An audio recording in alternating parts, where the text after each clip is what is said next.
Bom dia, meus irmãos. Graça e paz do nosso Senhor e Salvador Jesus Cristo. Estamos aqui mais uma vez juntos para estudarmos a palavra do Senhor. No domingo passado, nós começamos a falar a respeito sobre a corrida da fé, onde abordamos ali alguns ensinamentos que o apóstolo Paulo e o apóstolo Pedro vai trazer para nós. Eu quero no dia de hoje, então, pensar com você a respeito sobre no que você crê. Você já parou para pensar e imaginar a respeito da sua fé? Você já tentou organizar os pensamentos, organizar as palavras e assim conseguir elaborar uma ideia do que representa a fé para você? Eu quero então, hoje, pensar com você nessa perspectiva. Mas antes disso, eu quero te convidar a orar comigo, para que Deus nos dê iluminação, entendimento, abra o nosso entendimento, para que possamos juntos aprender mais da palavra do Senhor. Curva a sua cabeça, vamos orar. Pai, nós te louvamos e te bendizemos nesse dia. Muito obrigado, Deus, porque a tua misericórdia se renovou nas nossas vidas e elas são as causas de não sermos consumidos. Muito obrigado, Deus, pelo teu amor e pelo teu cuidado. Agora, Senhor, te pedimos encarecidamente, fala conosco, Senhor. Ministra sobre nós. Fala ao coração do teu povo, que nessa manhã nós possamos ser edificados pela tua palavra. E tudo aquilo que possamos ver aqui seja para enriquecer e fortalecer a nossa fé. Assim nós oramos, agradecidos ao Senhor no nome de Jesus. Amém. Pegue então a sua Bíblia, venha comigo nessa jornada. Eu quero te convidar a analisar comigo essa próxima imagem. Olhe para ela e vê se você consegue identificar, ou seja, se há palavras aí comuns para a sua fé. Palavras que sejam comuns para a nossa fé.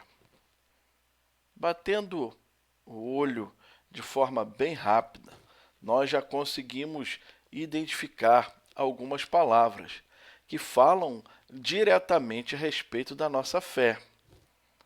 Pai, Deus, Filho,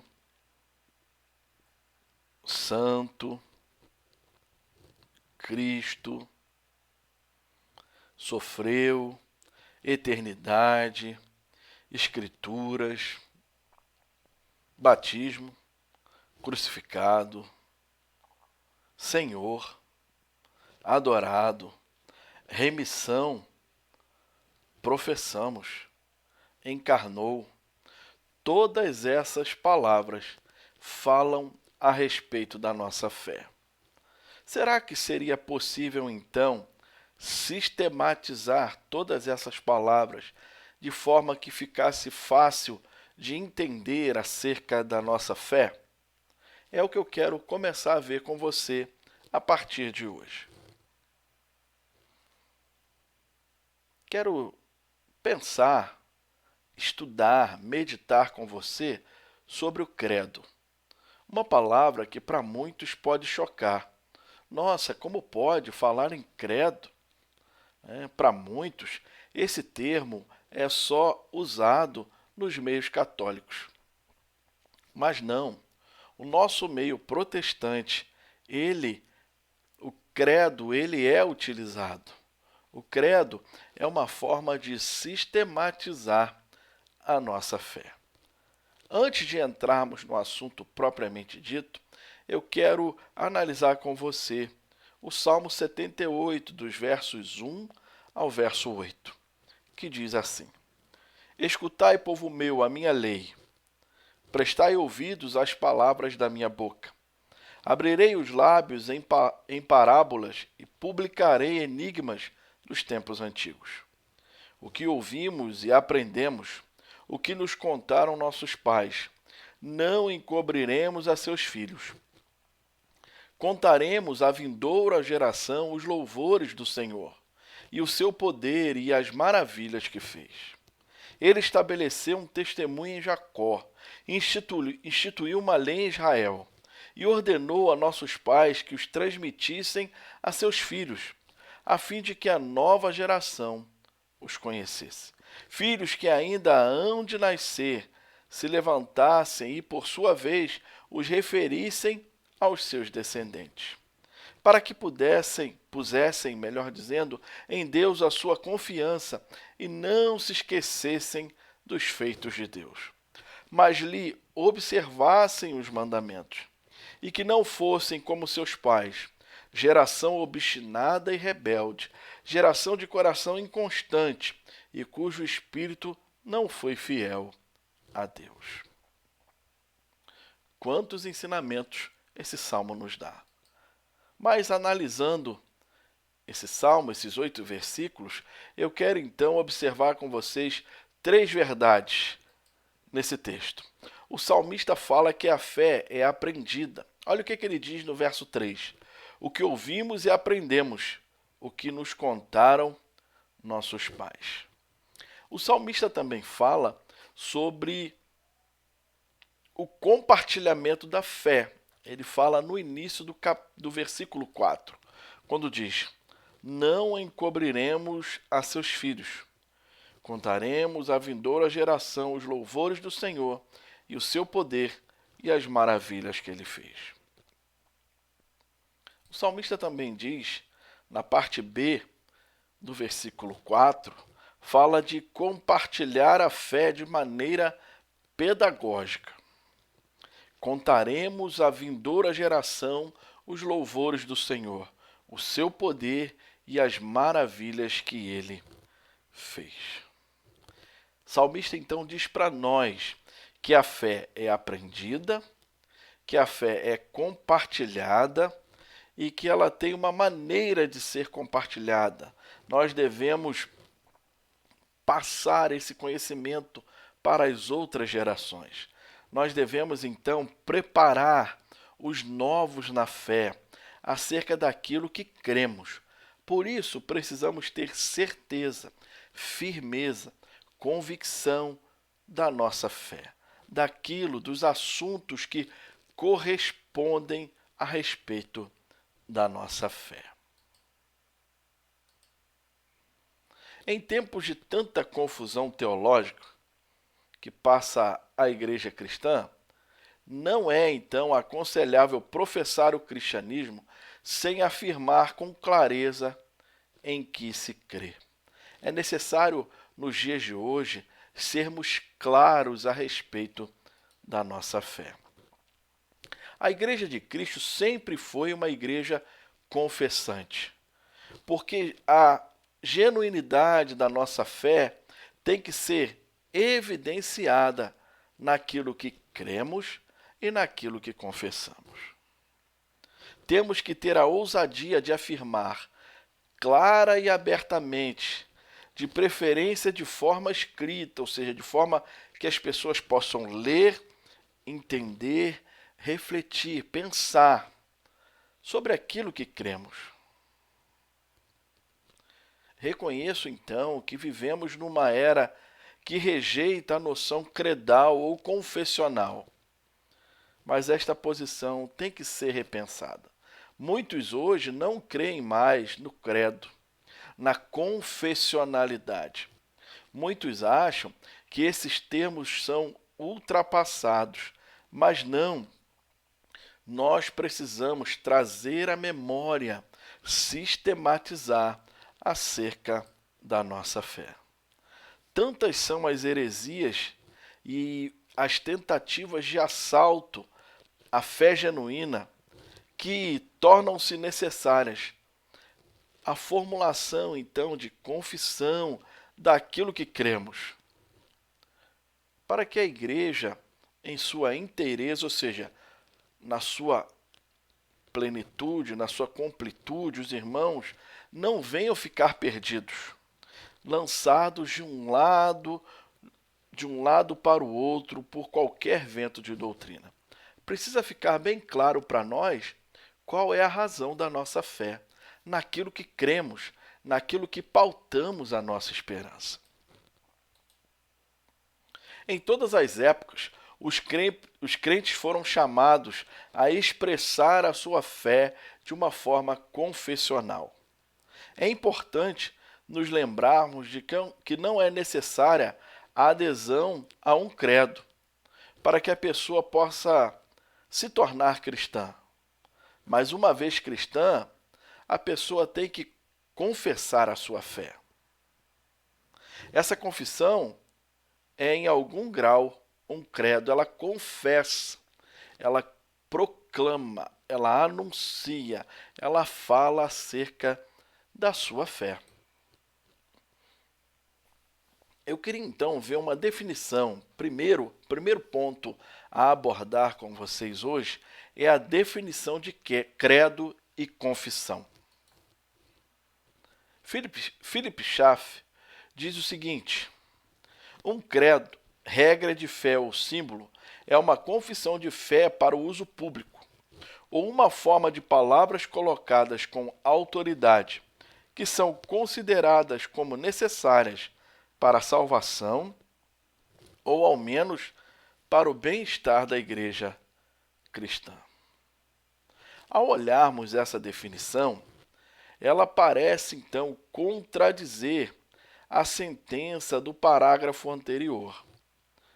Mas, obviamente, o que precisamos entender é que Schaff está falando da necessidade de confissão, antes da necessidade de elaboração escrita de um credo. Ou seja, eu preciso confessar a respeito da minha fé. Um credo é uma elaboração científica daquilo que cremos com base na Escritura Sagrada. Um credo, ou regra de fé, é uma afirmação concisa daquilo que alguém deve crer a fim de ser um cristão. Se alguém confessa ser cristão, tem que possuir um conjunto de verdades definidas, elaboradas, em que se possa crer. Você já tem esse conjunto de verdades elaboradas, bem firmadas no seu coração? É necessário que o cristão confesse a sua fé de forma que outros venham a saber em que ele crê. É uma insensatez professar fé em Cristo sem saber o conteúdo do que se confessa. Olha o que disse Paul Woolley. Ele define credo como uma série de afirmações conectadas que são criadas como verdadeiras e que são derivadas de fontes de informação, tais como os registros dos acontecimentos na história. Série de afirmações conectadas. Registros dos acontecimentos na história. A definição de uma confissão não difere basicamente de um credo, senão na forma. Uma confissão contém mais ou menos os mesmos elementos do credo, mas de forma bem mais elaborada, com detalhes que o credo não possui. O credo é mais conciso, é mais sintético. Uma confissão aborda mais assuntos do que um credo e os apresenta de forma mais sistemática. Um credo sempre começa com credo ou credemos, que quer dizer creio, ou nós cremos, ou eu creio. Enquanto que as confissões geralmente não possuem essa característica. No que você crê? No que eu creio? No que a nossa igreja crê? Eu quero então pensar com você agora sobre a importância da Historicidade da fé. O quanto a fé histórica é importante. Os credos, então, são exatamente, ou melhor, extremamente importantes para os cristãos que vivem nesse limiar do terceiro milênio, nessa abertura de uma nova maneira de pensar, porque estes não são essencialmente diferentes dos crentes que viveram nos primeiros séculos da era cristã. Para os cristãos da era da patrística, os credos foram absolutamente necessários, ou seja, patrística, os pais da igreja, né? Foram absolutamente necessárias para uma definição teológica e para uma vida cristã prática. A nossa fé tem que possuir raízes históricas e os credos nos ajudam a entendê-las. Por exemplo, o credo apostólico dá-nos informações sobre quem foi Jesus Cristo. Ali se diz que ele nasceu da Virgem Maria, padeceu sob o poder de Pôncio Pilatos, foi crucificado, morto, sepultado, ressurgindo dos mortos ao terceiro dia. Estes todos são dados, são informações históricas. Eles são, então, uma afirmação da nossa fé histórica. Se a redenção trazida por Cristo não é um fato histórico, como alguns teólogos, alguns pensadores contemporâneos chegam a afirmar, então nós não somos realmente definidos, ou melhor, redimidos, porque a nossa fé é definida pela encarnação, o Deus que interviu na história encarnando-se.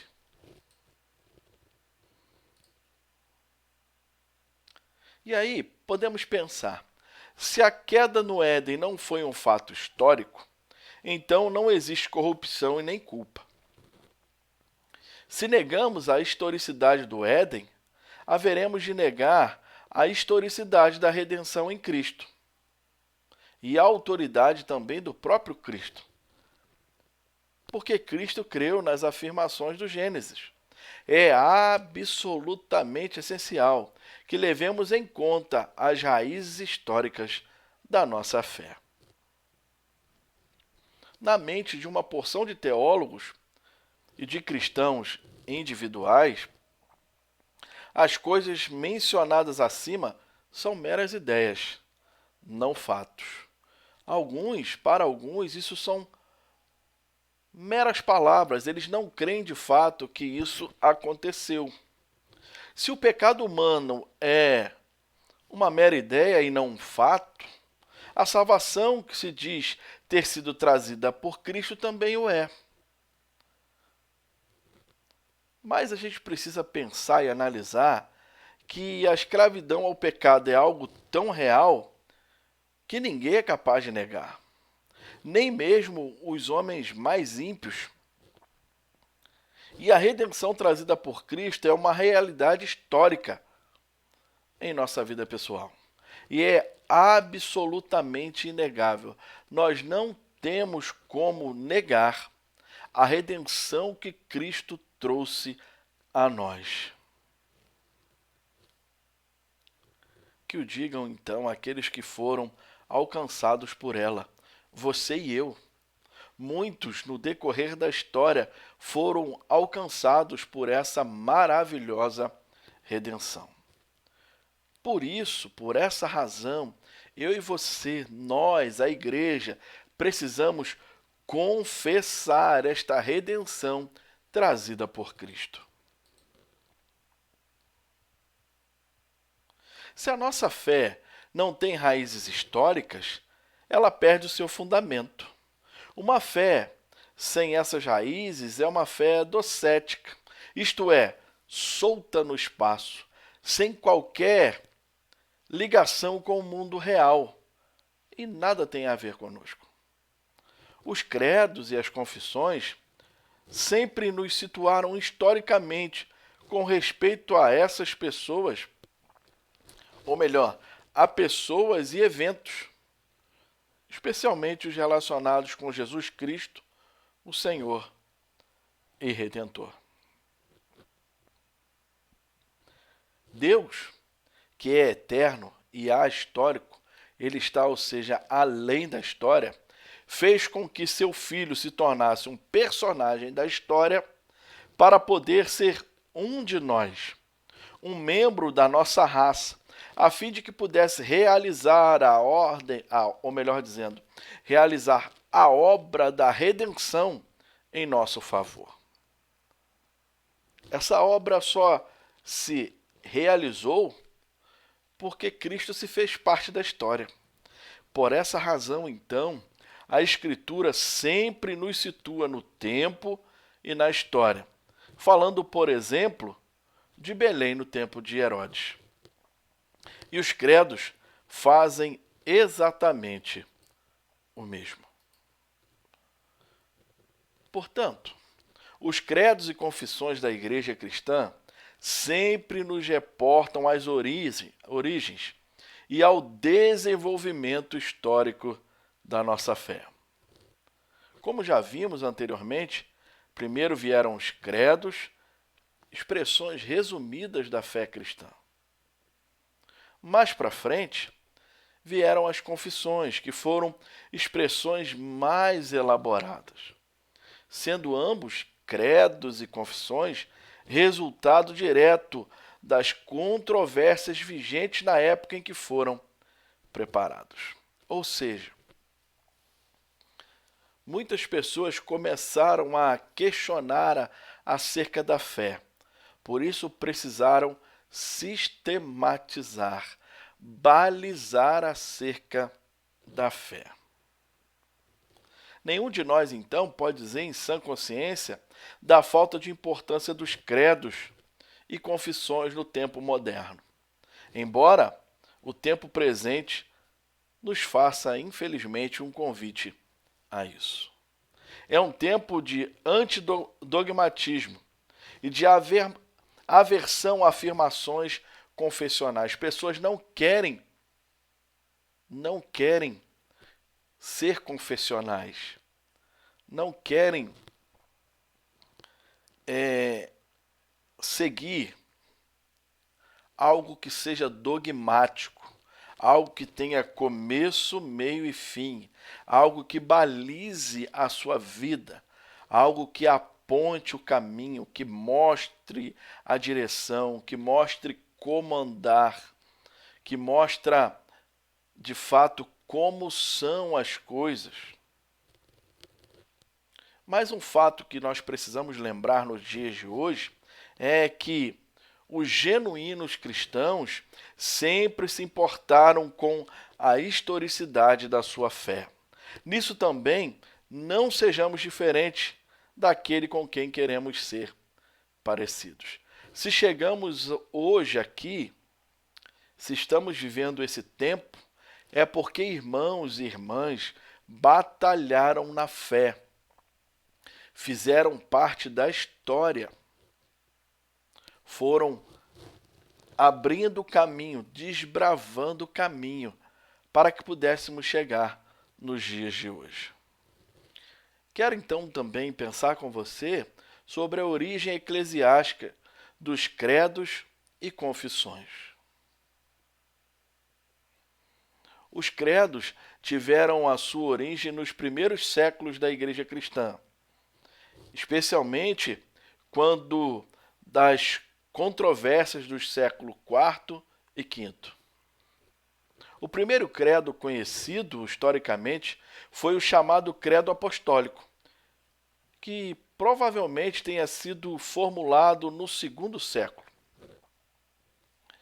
Mas ele sofreu algumas alterações até o século VI, quando algumas coisas lhe foram acrescentadas. De fato, não conhecemos a sua verdadeira origem, nem quem foram os seus autores. Há outros credos na história da Igreja, nos quais sabemos bastante. Embora o espaço aqui não nos permita ir muito a fundo, falar muito sobre eles, no ano de 325, cerca de 300 bispos formularam um credo no Concílio de Nicéia, na Ásia Menor, que tratou das controvérsias cristológicas relacionadas à Trindade e condenou as heresias de Ário. Houve depois o Credo de Constantinopla, em 381, elaborado por 150 bispos, que é popularmente conhecido como Credo Niceno, simplesmente por refletir o ensino de Nicéia.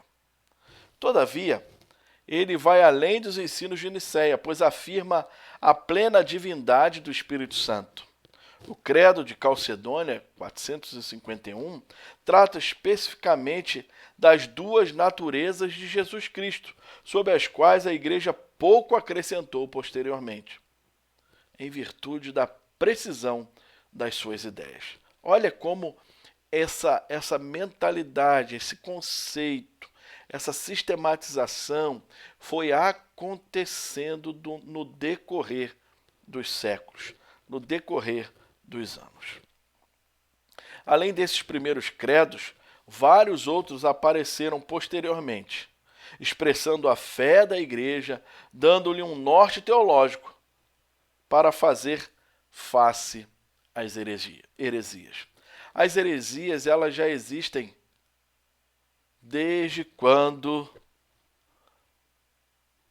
o mundo existe.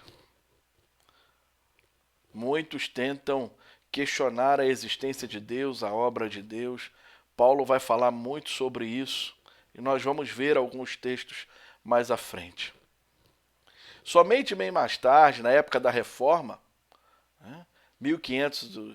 1517, quando Martinho Lutero, a partir daí, em 1500, a partir desse período, é que começam então a aparecer as confissões de fé, que começam a tratar da doutrina cristã de uma forma bem mais elaborada que os credos. Inicialmente, surge a Confissão de Augsburgo, 1530, de tradição luterana. Depois vieram as de cunho calvinista, a Segunda Confissão Helvética, Confissão Escocesa, Confissão de Fé de Westminster, que foi a última das grandes confissões e certamente a que veio a apresentar as definições mais preciosas da doutrina reformada. Nós, de cunho congregacional, nós temos a nossa base, a origem da nossa denominação. Se você for olhar o congregacionalismo não só por via de Calley era um cristão reformado, Robert Reid Calley, mas além dele, há muitos outros cristãos congregacionais que tiveram uma contribuição enorme na caminhada da igreja. Jonathan Edwards foi um grande homem de Deus, que Deus usou tremendamente.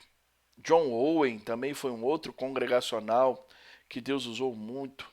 E assim, tantos outros.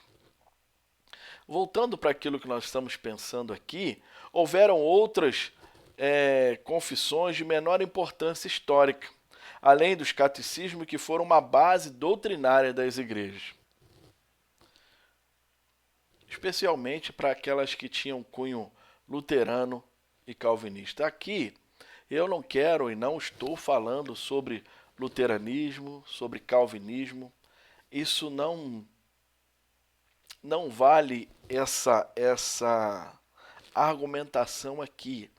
O que eu quero dialogar e pensar com vocês é a questão da sistematização da nossa fé. Pensamentos organizados de forma que sejamos capazes de combater as heresias que estão ao nosso redor. Uma origem, então, escriturística dos credos. Precisamos lembrar que o cristianismo é a única grande religião do mundo que tem esboçado o conteúdo de sua fé na forma de credos. Só o cristianismo faz assim. Um credo não é a palavra de Deus aos homens. Isso é fato. Mas é composto de palavras de homens a respeito de Deus. Uma resposta humana à revelação divina. Uma afirmação credal é a primeira elaboração de teologia feita pelos cristãos. Todavia, os credos não precisam ser necessariamente escritos, pois no começo do cristianismo, a fé se expressava de forma oral ou professada por eles através do batismo. Muito antes dessas afirmações serem colocadas de forma escrita. O começo das formulações confessionais está evidenciado nas afirmações protocredais, ou seja, são um protótipo do credo. E isso está contido nas páginas do Novo Testamento. O eminente historiador Schaff disse que os credos nunca procedem à fé, mas a pressupõem. A fé, então, elaborada pela Igreja, é apenas uma exteriorização daquilo que os cristãos creem no coração. A verdade já está embutida no coração. Se creem com o coração, disse Paulo, eles têm que confessar com a boca. Olha o que ele vai dizer em Romanos, capítulo 10, versos 9 e 10. Se com a tua boca confessares Jesus como Senhor, e em teu coração credes que Deus o ressuscitou dentre os mortos, serás salvo. Porque com o coração se crê para a justiça, e com a boca confessa a respeito da salvação. Com o coração se crê para a justiça. Para ser justificado, eu preciso crer no coração. Mas a boca confessa a respeito dessa salvação. Schaff diz ainda que os credos emanam da vida interior da igreja, independente da ocasião externa. Nesse tempo que temos vivido, um tempo difícil, precisamos a cada dia mais ter certeza da nossa fé. Precisamos a cada dia mais ter destreza para falar, para anunciar, para proclamar as raízes, as bases, a sistematização da nossa fé. Em um certo sentido, pode-se dizer que a igreja cristã nunca ficou sem o credo. E aí, parece que essas formulações doutrinárias já era algo comum na época dos apóstolos. O germe, ou seja, aquele princípiozinho já está afirmado nos escritos apostólicos. Judas, por exemplo, faz referência direta a algum tipo de formulação existente no seu tempo. Ele fala da fé que uma vez por todas foi entregue aos santos. Olha o que ele diz em Judas 1,3. Amados, quando empregava toda a diligência em escrever-vos acerca da nossa comum salvação, foi que me senti obrigado a corresponder-me convosco, exortando-vos a batalhardes diligentemente pela fé que uma vez por toda foi entregue aos santos. Essa fé, então, é o conjunto de verdades reveladas que estavam de alguma forma sistematizadas e eram aceitas pelos crentes de então. pelos crentes daquela época. No verso 20, Judas fala da edificação dos crentes na fé santíssima, o que pressupõe a existência de uma formulação pré-credal. Vós, porém, amados, edificando-vos na vossa fé santíssima, orando no Espírito. Em contraste com as duas doutrinas errôneas ensinadas no seu tempo, olha o que Paulo vai dizer a Timóteo. Capítulo 1, 1 Timóteo, capítulo 1, verso 3. Quando eu estava de viagem rumo à Macedônia, te roguei, permanecesses ainda em Éfeso, para admoestares a certas pessoas, a fim de que não ensinem outra doutrina. Ou seja, já haviam pessoas naquela época de Paulo ensinando outras doutrinas. Ele vai dizer a Timóteo, na sua primeira carta, capítulo 6, verso 3, se alguém ensina outra doutrina e não concorda com as sãs palavras de nosso Senhor Jesus Cristo e com o ensino segundo a piedade, ele vai falar, olha, tem alguém que não crê. Tem alguém que ensina. Também vivemos no tempo de hoje pessoas que ensinam outras doutrinas e que não concordam com as palavras do nosso Senhor Jesus Cristo. Paulo fala a Timóteo e a Tito a respeito da sã doutrina. Olha o que ele diz.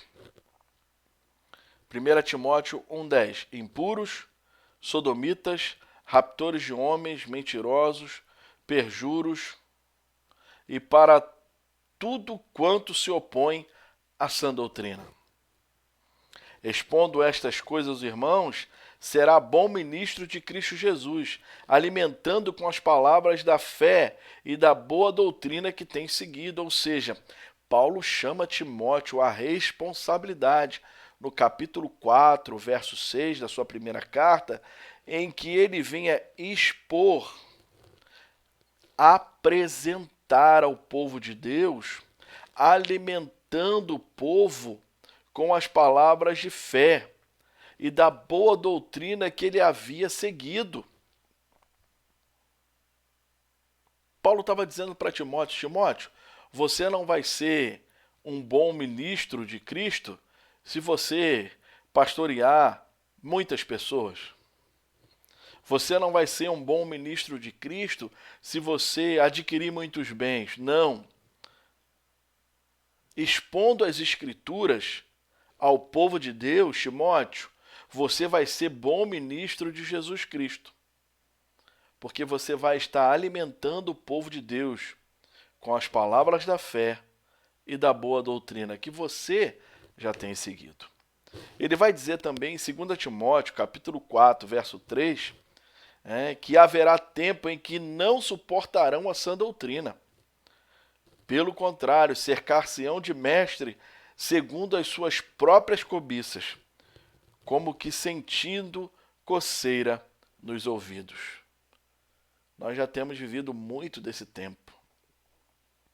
Muitos já não suportam hoje a sã doutrina.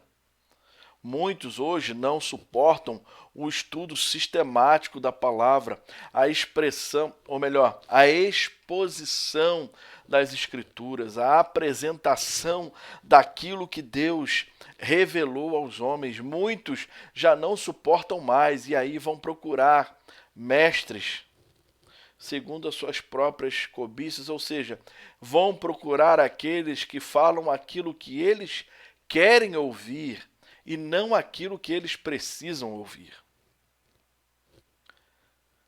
Paulo fala a Tito no capítulo 2, verso 1, o seguinte: tu, porém, fala o que convém à sã doutrina.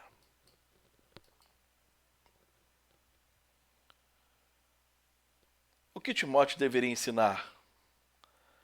2 Timóteo capítulo 4, verso 2, prega a palavra. Insta, quer seja oportuno, quer não. Corrige, repreende, exorta com toda a longanimidade e doutrina. E aí o verso 3, pois haverá tempo em que não suportarão a sã doutrina. Pelo contrário, cercar-se-ão de mestres segundo as suas próprias cobiças, como que sentindo coceira nos ouvidos. Paulo também fala aquilo pelo qual ele deveria zelar. 1 Timóteo capítulo 4, 16, diz assim: tem cuidado de ti mesmo e da doutrina. Continua nestes deveres, porque fazendo assim, salvará tanto a ti mesmo quanto os teus ouvintes. Tem cuidado de ti mesmo e da doutrina. Continua nesses deveres, continua naquilo que eu tenho te orientado. Porque se você fizer isso, você vai salvar você e os teus ouvintes. 1 Timóteo 6,1 todos os servos que estão debaixo de jugo considerem dignos de toda a honra o próprio Senhor, para que o nome de Deus e a doutrina não sejam blasfemados. Paulo também fala acerca da pregação fiel. E ela deve ser segundo a doutrina. Olha o que ele diz em Tito, capítulo 1, verso 9. Apegado à palavra fiel, que é segundo a doutrina, de modo que tenha poder tanto para exortar, pelo reto ensino, como para convencer os que o contradizem. Paulo está dizendo para Tito, tenha apego, se apegue à palavra fiel, que é segundo a doutrina. Paulo também vai falar que a doutrina deve ser ornada pelo proceder dos crentes. Não furtem, pelo contrário, deem prova de toda a fidelidade, a fim de ornarem em todas as coisas a doutrina de Deus, nosso Salvador.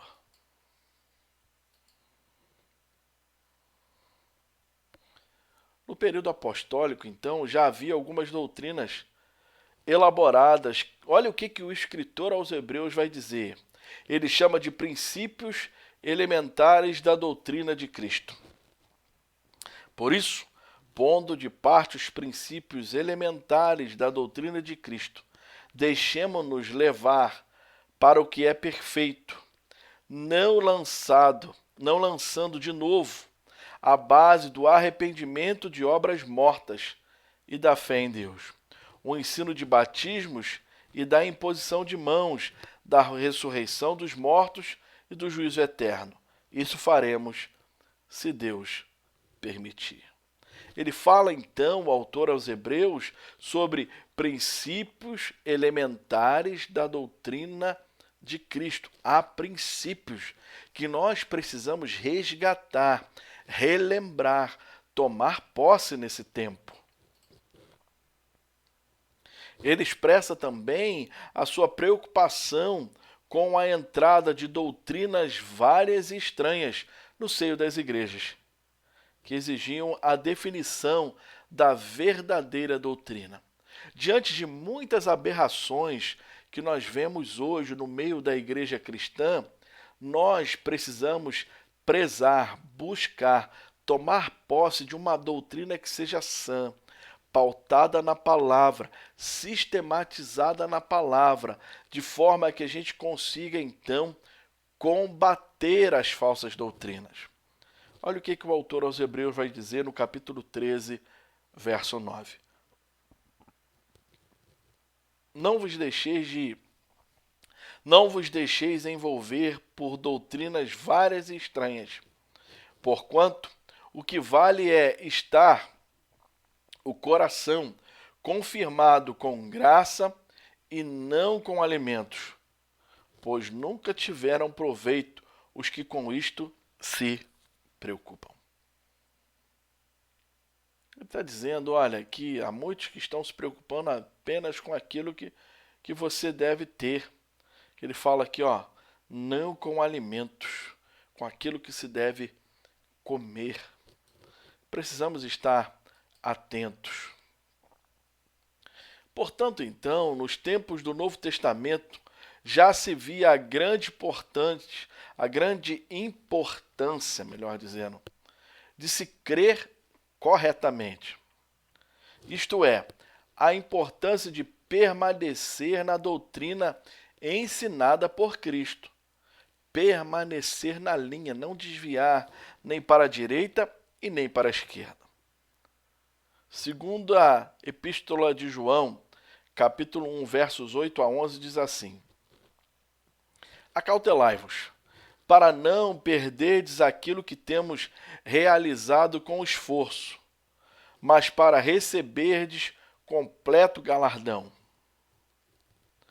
Todo aquele que ultrapassa a doutrina de Cristo e nela não permanece, não tem Deus. Ultrapassou e não permanece na doutrina de Cristo, não tem Deus. Olha aqui que afirmação profunda, pesada, que precisamos refletir, pensar e aplicar na nossa vida. Vai dizer também, o que permanece na doutrina, esse tem tanto o Pai como o Filho. Se alguém vem ter convosco e não traz esta doutrina, não recebais em casa, nem lhe deis as boas-vindas. Irmãos, como esse texto é profundo.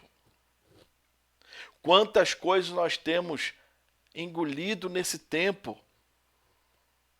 Quantos que se dizem ser de Deus, que de Deus nada têm.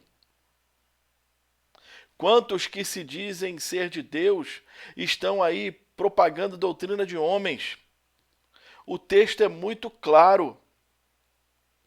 Se essas pessoas não traz a doutrina de Cristo no seu coração, não vive a doutrina de Cristo e se intitulam cristãos, nós não devemos recebê-los nem em casa e nem lhe dar boas-vindas. Olha que profundidade, peso tem esse texto de 2 João. E aí o verso 11 vai dizer: porquanto aquele que dá boas-vindas faz-se cúmplice das suas obras más. Você quer ser cúmplice de obras más? Será que nós temos sido cúmplices de obras más? Mais do que nunca, no tempo de hoje, nós precisamos voltar para as Escrituras. Nós precisamos ter prazer em se deleitar nas Escrituras, em aprender os credos, aquilo que ela confessa, que ela fala, que ela proclama, que ela apresenta. Nós precisamos ter novamente no nosso coração o desejo ardente de aplicar a palavra no coração. E aí eu quero ver com você a respeito de alguns termos. O primeiro, fé. Gálatas capítulo 1, 23 diz: ouviam somente dizer, aquele que antes nos perseguia, agora prega a fé que outrora procurava destruir. Está falando acerca do apóstolo Paulo, né? Que hoje, agora ele prega essa fé que antes ele tentava destruir. Filipenses capítulo 1, 27. Vivei acima de tudo por modo digno do evangelho de Cristo. Há um modo de viver. Nós, como cristãos, temos um modo de viver. Temos uma cartilha a seguir. E aí Paulo vai dizer, para que eu indo ver-vos ou estando ausente, ouça no tocante a vós outros, que estáis firmes em um só espírito, como uma só alma, lutando juntos pela fé evangélica. Paulo também vai dizer, nele radicados e edificados e confirmados na fé, tal como foste instruídos, crescendo em ações de graça.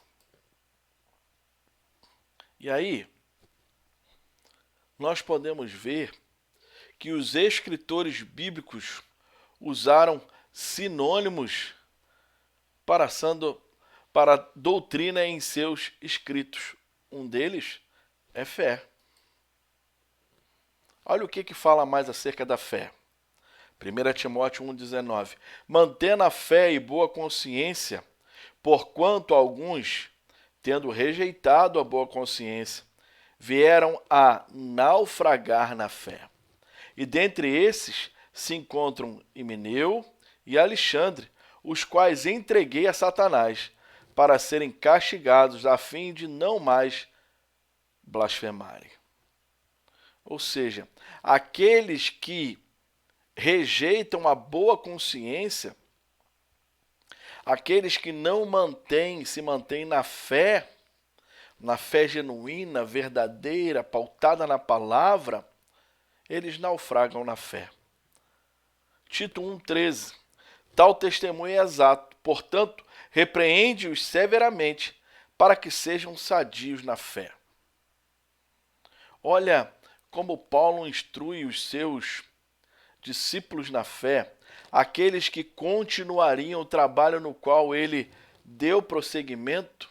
O trabalho se inicia com o Senhor Jesus e ele vai chamando homens, capacitando homens. Paulo foi um que foi chamado pelo Senhor e agora Paulo está passando. Lembra que nós falamos lá no início, no Salmo 78? Ou seja, Paulo está passando aquilo que ele recebeu, está ensinando, está ali apresentando as doutrinas para Timóteo, para Tito e para tantos outros. Olha o que Judas 1,3 vai dizer. Amados, quando empregava toda a diligência em escrever-vos acerca da nossa comum salvação, foi que me senti obrigado a corresponder-me convosco, exortando-vos a batalhardes diligentemente pela fé que uma vez por todas foi entregue aos santos.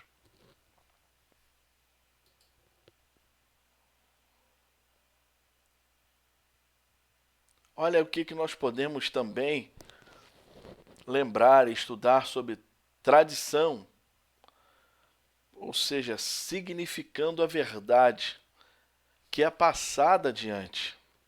1 Coríntios 11,2 diz, de fato, eu vos louvo porque em tudo vos lembrais de mim e retendes as tradições, assim como vô-las entreguei. Paulo está dizendo isso à igreja de Corinto. No mesmo capítulo 11, verso 23, porque eu recebi do Senhor o que também vos entreguei, que o Senhor Jesus, na noite que foi traído, tomou o pão. Olha, uma tradição, um significado, uma verdade sendo passada adiante. Paulo está então sistematizando aquilo que ele recebeu. 1 Coríntios 15, 3. Antes de tudo vos entreguei o que também recebi, que Cristo morreu pelos nossos pecados, segundo as Escrituras. Olha o que ele diz em 2 Tessalonicenses 2,15. Assim, pois, irmãos, permanecei firmes e guardais as tradições que vos foram ensinadas, seja por palavra, seja por epístola nossa. Guardai as tradições, seja por palavra, seja por epístola. Aquilo que vocês ouviram ou aquilo que vocês leram. Padrão, então, para as sãs palavras. Ele diz para Timóteo, olha, as sãs palavras há um padrão. Mantenha o padrão das sãs palavras que de mim ouviste, com fé e com o amor que está em Cristo Jesus. Paulo também vai falar acerca do bom depósito. Olha o que ele diz em Timóteo, 1 Timóteo 1, 1 Timóteo 6,20. E tu, ó Timóteo, guarda o que te foi confiado, evitando os falatórios inúteis e profanos e as contradições do saber, como falsamente lhe chamam. Ou seja, guarda no seu coração, Timóteo, guarda no seu coração, igreja, aquilo que te foi confiado acerca da palavra de Deus. 2 Timóteo 1,14, guarda o bom depósito mediante o Espírito Santo que habita em nós.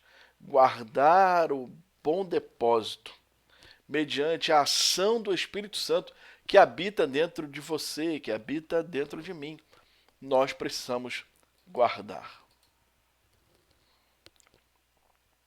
Paulo também vai falar acerca da palavra que vos foi, aqui no caso é Pedro, a palavra que nos foi evangelizada.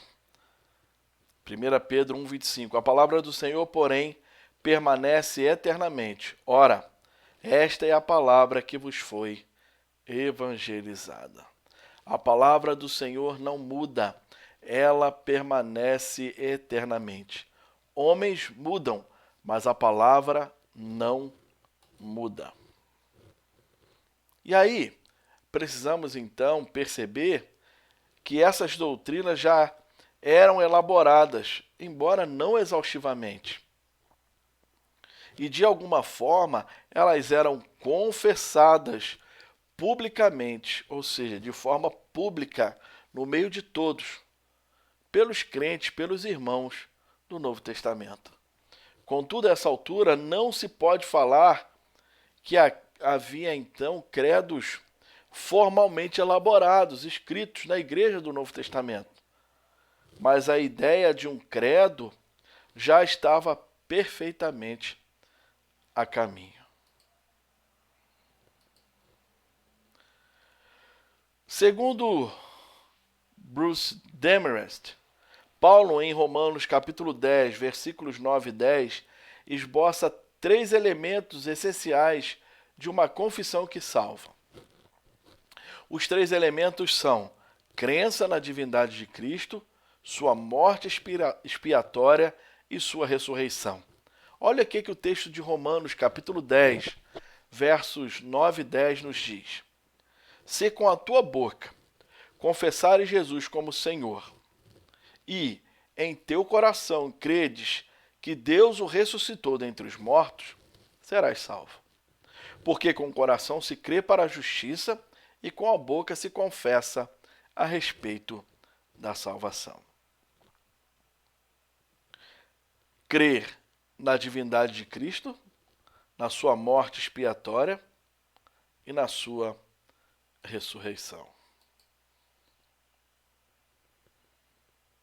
Mesmo não havendo uma elaboração propositada, podemos perceber, lendo o Novo Testamento, lendo as cartas, que há fragmentos de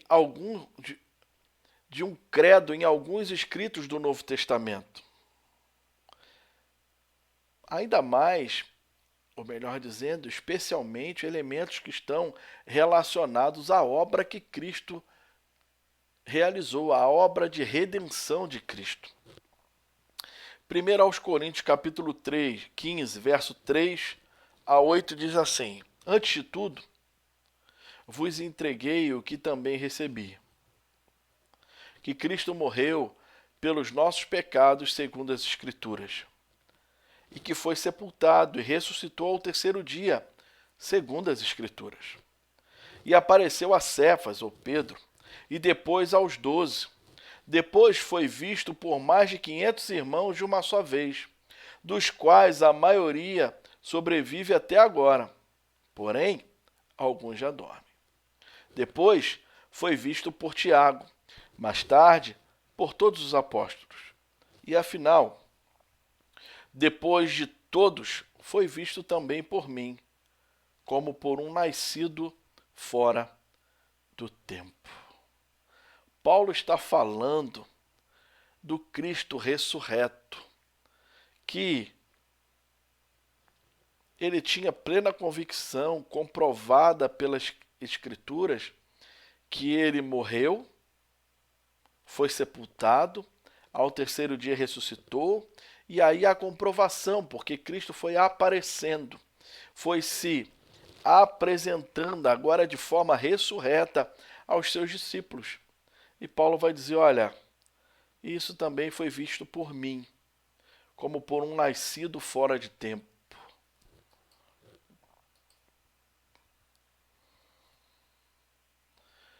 E aí me parece, né, que esse texto revela algum propósito de catequese ou pregação. Kelly, que é um historiador, um teólogo historiador, justifica tal possibilidade dizendo que este sumário dá então a essência da mensagem cristã numa forma concentrada. Ou seja, Paulo relata ali de uma forma concentrada, bem robusta, não está ali dissecada, destrinchada, mas de uma forma concentrada, né, acerca da essência da mensagem cristã. E aí outros textos também vão nos dar essa mesma ideia. Romanos 1, 3 a 5. Com respeito a seu filho, qual, segundo a carne, veio da descendência de Davi e foi designado Filho de Deus com poder, segundo o Espírito de Santidade, pela ressurreição dos mortos, a saber, Jesus Cristo nosso Senhor, por intermédio de quem viemos a receber graça e apostolado, por amor do seu nome, para a obediência por fé entre todos os gentios. Mais uma sistematização acerca da fé, da obra que Cristo realizou. Romanos 8,34. Quem os condenará? É Cristo Jesus que morreu, ou antes, quem ressuscitou, o qual está à direita de Deus e também intercede por nós. Olha como a Bíblia é rica em apresentar os textos que comprovam acerca de tudo aquilo que Cristo fez. Mais alguns textos similares. 1 Coríntios 8,6. Todavia, para nós, há um só Deus, o Pai, de quem são todas as coisas e para quem existimos, e um só Senhor, Jesus Cristo, pelo qual são todas as coisas, e nós também, por Ele. Aqui está falando acerca do Pai e do Filho. 1 Timóteo 3,16, evidentemente grande é o mistério da piedade. Aquele que foi manifestado na carne, foi justificado em espírito, contemplado por anjos, pregado entre os gentios, crido no mundo, recebido na glória. Olha, mais uma forma sistematizada acerca daquilo que eles criam. Paulo vai dizer, olha, esse é o mistério da piedade. Aquele que se encarnou foi justificado em espírito. Os anjos o contemplaram. Ele foi pregado entre os gentios. Mas ele foi crido no mundo. Pessoas creram nele. E ele foi recebido, então, na glória. 1 Pedro 3, 18 a 22. Pois também Cristo morreu uma única vez pelos pecados, o justo pelos injustos, para conduzir-vos a Deus, morto sim na carne, mas vivificado no Espírito, no qual também foi e pregou aos espíritos em prisão, os quais, noutro tempo, foram desobedientes quando a longanimidade de Deus aguardava nos dias de Noé, enquanto se preparava a arca, na qual poucos, a saber, 8 pessoas, foram salvos através da água, a qual, figurando o batismo, agora também vos salva, não sendo remoção da imundícia da carne, mas a indagação de uma boa consciência para com Deus, por meio da ressurreição de Jesus Cristo, o qual, depois de ir para o céu, está à destra de Deus, ficando-lhe subordinados anjos e potestades e poderes. Pedro também vai sistematizar acerca da fé.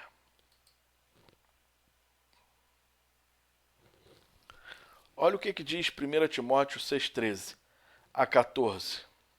Exorto-te perante Deus, que preserva a vida de todas as coisas, e perante Cristo Jesus, que diante de Pôncio Pilatos fez a boa confissão, que guardes o mandato imaculado, irrepreensível, até a manifestação de nosso Senhor Jesus Cristo.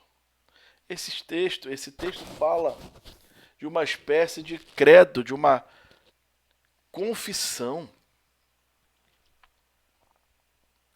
Provavelmente essa confissão preparava as pessoas para o batismo. As pessoas, antes de serem batizadas, ali os discípulos de Jesus iam ali anunciando, falando acerca disso, expressando, apresentando aquilo que eles criam. Dois textos semelhantes. 2 Timóteo 4,1: Conjuro-te perante Deus e Cristo Jesus, que há de julgar vivos e mortos pela sua manifestação e pelo seu reino. Romanos 4,24: Mas também por nossa causa, posto que a nós igualmente nos será imputado, a saber, a nós que cremos naquele que ressuscitou dentre os mortos, a Jesus, nosso Senhor.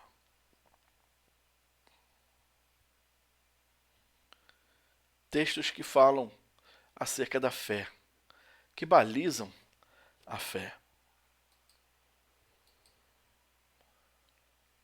Esses exemplos não devem ser considerados credos no sentido usual do termo, mas pareciam indicar a presença dos elementos de um credo. E aí, Philip Schaff estava absolutamente certo quando afirmou que num certo sentido, a igreja cristã nunca existiu sem um credo. Ou seja, confessionalidade, apresentando de forma verbal ou de forma escrita quais eram as raízes, as bases da sua fé. Mais do que nunca hoje, nós precisamos internalizar no nosso coração quais são as bases da nossa fé, naquilo que cremos. Como eu tenho repetido várias vezes, é tomar posse da palavra, é guardar a palavra no coração, é pedir a Deus iluminação, entendimento, de forma que a gente possa apresentar as verdades bíblicas de forma clara, de forma que as pessoas possam entender, de forma que as pessoas possam ouvir e crer naquilo no qual nós cremos. E aí, para finalizar, me vem a pergunta: no que você crê? Eu quero, junto com você, a cada dia, pedir iluminação ao Espírito Santo, pedir orientação a Deus, para que nós possamos ser uma igreja que batalha por uma fé, que é uma fé verdadeira, que é uma igreja que seja capaz de sistematizar sua fé, que é capaz de pautar tudo aquilo que crê e assim, baseado na palavra, apresentar essa fé genuína, verdadeira a tantos quantos o Senhor nos enviar. Que Deus possa te abençoar nesse dia. Que essas palavras, hoje um pouco mais teológicas, possam te ajudar a pensar sobre isso. Se você tiver a oportunidade depois, reveja esse vídeo, anote os textos, estude esses textos. Quantos textos nós abordamos aqui que fala acerca da razão da nossa fé, do crer.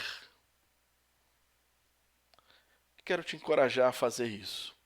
Que Deus te abençoe nesse dia, que Deus te guarde e que você seja um crente bereano, aquele que vasculha a palavra de Deus, procurando ali alimento sólido para testificar a sua fé. No próximo domingo temos mais. Que Deus assim te abençoe. Não esqueça de pensar comigo. A igreja não é um lugar para frequentar, mas uma família para pertencer. A igreja não é um ponto de chegada, mas sim um ponto de partida. Vamos orar, agradecendo a Deus por esse momento. Pai, nós te louvamos mais uma vez e te agradecemos pela tua palavra. Que ela ministre aos nossos corações, nos dê, Senhor Deus, a clareza, o entendimento de como devemos viver. Que o Senhor, através do seu Espírito Santo, nos dê condições, ó Deus, de sistematizar a nossa fé. Capazes, ó Deus, de guardar as bases da nossa fé e assim proclamá-las àqueles que o Senhor nos enviar. Assim nós te louvamos, te bendizemos e te engrandecemos por tudo, no nome de Jesus. Tenha um ótimo dia e que Deus te abençoe.